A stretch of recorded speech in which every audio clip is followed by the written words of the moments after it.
aí, pessoal, após um longo período, estamos de volta com as nossas entrevistas do Pode Somar. Estou muito contente, hoje vamos falar de um tema muito legal que é o autismo e convidamos a professora Aletheia para falar um pouco sobre isso. Obrigada pelo convite, Elvis. Sim. Obrigada a todos aqui do Pode Somar e espero poder agregar com os meus conhecimentos, com aquilo que eu gosto de fazer, com a minha profissão, trazer para vocês mais informação. Que legal. Nesse mês tão especial, que é o mês da conscientização, Exatamente. Do autismo. Muito bem falado. Gente, tem uma novidade também aqui. A gente tem uma IA agora para apresentar os nossos convidados. E ela vai falar um pouquinho agora da nossa convidada de hoje. Olá, eu sou o Soma, a IA do podcast Pode Somar, e tenho o prazer de apresentar nossa próxima entrevistada. Com vocês, a professora Aletheia Mangueira, pedagoga, pós-graduada em Educação Infantil, Gestão Educacional, Psicopedagogia Clínica e Institucional, Educação Especial, Neuropsicopedagogia, e atualmente está cursando Psicoterapia e Psicanálise Clínica. Ela é extremamente qualificada para falar sobre o tema do nosso episódio de hoje, o autismo. Agora é com você, Elvis. Essa entrevista promete ser sensacional. É isso aí, que responsabilidade, hein? Obrigada, Iá. Vamos lá, gente. Sem delongas, a gente já vai para a primeira questão aqui. E vamos lá. Como você explicaria o que é o autismo de uma forma simples? Então, o autismo ele é um transtorno do neurodesenvolvimento.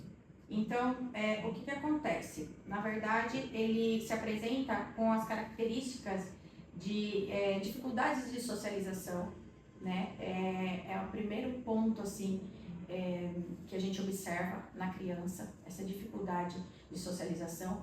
E muitas vezes também por movimentos repetitivos, situações repetitivas. Isso é uma característica muito forte, né? Padrões de comportamentos repetitivos e a falta de socialização ou a dificuldade de socialização. Sim, bacana. Bom, acho que a 2 você também já falou um pouquinho dela na sua primeira resposta, que é quais são os primeiros sinais do autismo e qual o melhor momento para buscar diagnóstico e tratamento? Então, quando os pais eles percebem ali essa dificuldade, eles já têm uma certa estranheza, né? Meu filho tem dificuldade de socializar. Se é um traço de personalidade, em primeiro lugar eles ficam em dúvida se é um traço de personalidade. Aí começam a aparecer os padrões repetitivos, né? Sim. Que são uma característica muito latente do autismo.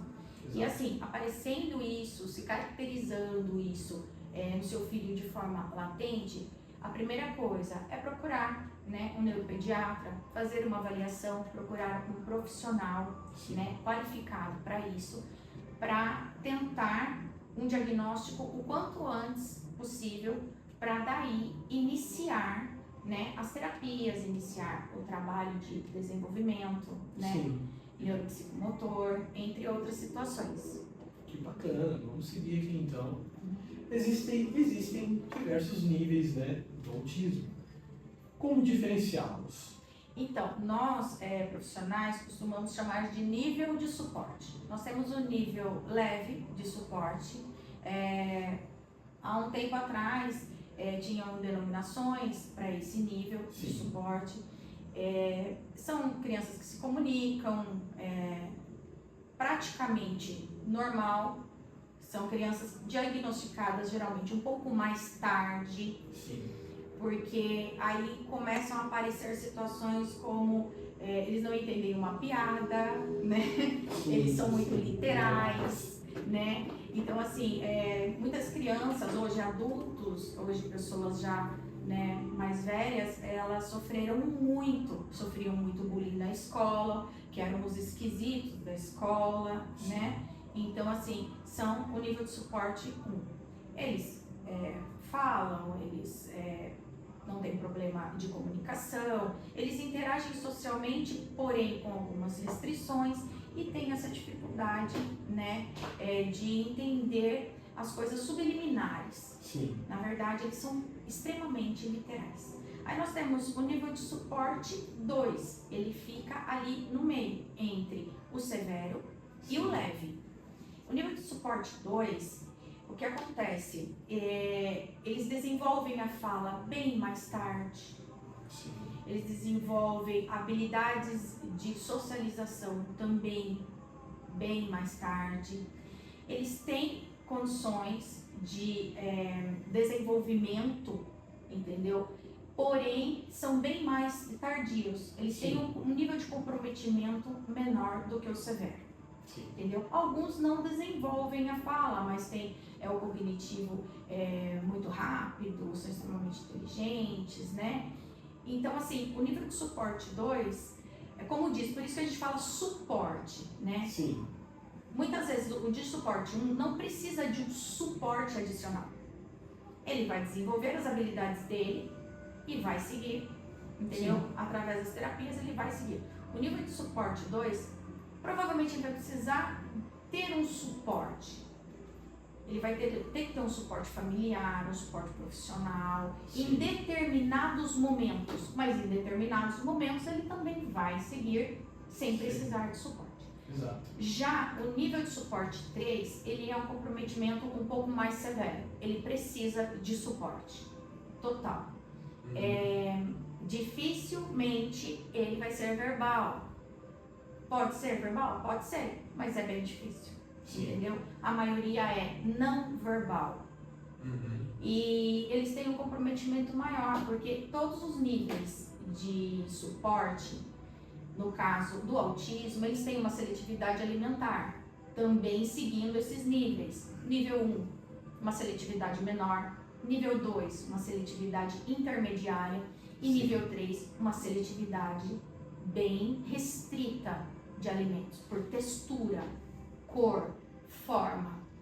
Então, o espectro autista, ele é muito peculiar e é de criança para criança. Sendo diagnosticado, ele precisa ser acompanhado por profissionais especializados e a família vai aprender muito com essa criança, demais. Então, assim, meu filho é autista, tem características parecidas, mas nunca serão iguais. Como nenhum ser humano é igual a nenhum outro ser humano. Então não adianta a gente colocar todo mundo no mesmo quadrado, porque não é. Sendo autista ou não. Então a gente tem que levar em consideração isso. E os níveis de suporte são esses 3. Muito bem, adorei a resposta. Vamos dar continuidade aqui então. Como os pais podem apoiar seus filhos no dia a dia? Tem alguma dica para mães atípicas que enfrentam essa jornada sozinhas? Então, primeiro eu vou falar sobre o apoio dos pais junto às crianças, né? Que é a primeira parte da questão. Exato. É procurar o diagnóstico. A primeira coisa é procurar o diagnóstico. E procurar os direitos dessa criança, tá? Dentro do espectro autista existem leis específicas. Na educação especial, a gente estuda isso. O profissional de educação especial estuda, porque, resumindo, o profissional de educação especial ele não trabalha só com autista, ele trabalha com inúmeras outras situações. Então, falando especificamente do autismo, existem leis hoje específicas para os autistas. E eles têm os direitos deles. Então, assim, o principal suporte vai ser o familiar, a rotina, que essa criança precisa ter uma rotina. Isso vai facilitar a vida da família e facilitar a vida dele, que é uma característica importante de ser entendida sobre o autista. A rotina para ele é extremamente importante. É uma zona de conforto na qual ele não se desestabiliza. E quando se desestabilizar, vai ser pouco, não será tanto. Se ele não tiver rotina, ele vai se desestabilizar com maior frequência. Então, assim, manter uma rotina, procurar as leis que dão suporte às famílias, porque nem todas possuem condições financeiras para o acompanhamento dessas crianças. Na verdade, eu acredito que a maioria não possui essa condição. Então, existem leis que dão suporte para que essas mães procurem um atendimento na rede pública dessas crianças, para que elas não fiquem sem atendimento. E falando sobre as mães atípicas, as mães atípicas precisam entender que elas são, em primeiro lugar, elas são maravilhosas, elas se doam de uma forma incrível para os filhos. A maioria delas esquecem delas mesmas, entendeu? Mas elas precisam se cuidar. Por quê? Porque essas crianças, independente do nível de suporte, precisam delas.